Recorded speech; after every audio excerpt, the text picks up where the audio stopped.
Okay guys, I just figured out what I'm going to call this method. I'm going to call this my wash and go method. I will say this about it.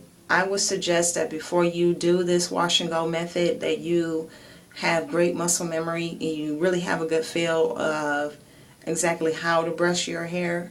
I also would recommend that if you are starting out your crown, then maybe you should not do your crown or brush your crown um, in the shower, but rather just once you unrag, focus on your crown afterwards. It's completely up to you if you feel like you can incorporate your crown and things of that nature. My crown is already kind of developed. I've done this method twice. I would also recommend that you use some type of either a dome cap or a woman's stocking cap or something like that, something that can give you more even compression, and you won't have to worry about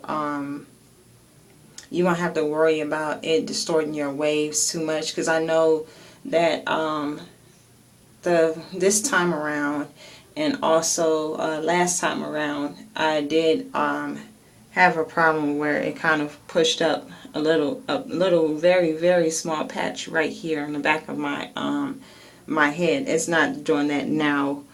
I fixed that problem this time around, but yeah, that's the reason why I think you should try to do some type of stocking cap and double compress, because you can have some flyaways at the top there, a little frizz at the top there, depending on what your first level of compression will be.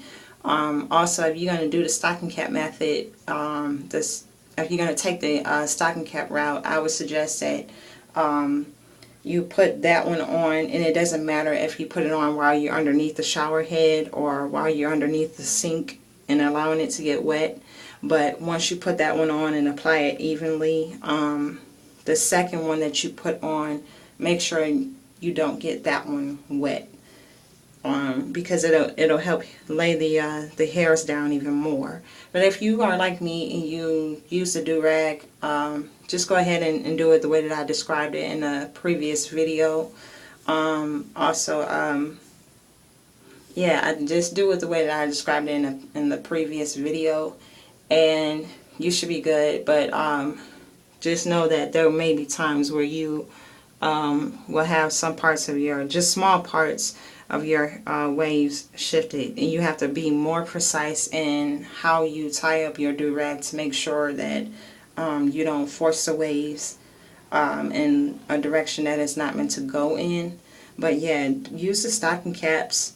I was talking against the stocking cap double compression and stuff for waves of using it for long periods of time, but with that, you only have to use it every wash day. Like some people wash every day. You discern how long you want to keep it on, or if you want to do that method as opposed to the do-rag option that I did it with. I wash my hair every 4 days, so I don't have to worry about whether or not the excessive pressure is going to affect my hair in the long run. So yeah. If you guys, I know some of you guys like to use the Boo Boo Cap.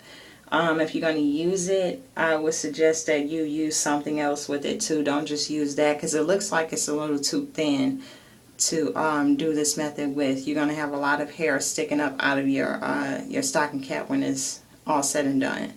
Also with the do-rag method, make sure to have it all compressed evenly, that you put something else on top of it. Like I said before, when I tie my strings around, it tends to make it feel kind of poofy right here. I just tied another silk satin rag right along where the puffiness starts, and that helped greatly. So it's not puffy there. This time around, it's not puffy there at all. It did shift my edges up a little bit, but I think that once you use the stocking cap method, it won't do that to your edges. You won't have to worry about that with your edges. Try a women's stocking cap, like what 360 Jeezy was doing, or still is doing. So at that If that works for you, please comment and say that it does, or if it doesn't, share your thoughts. Thank you.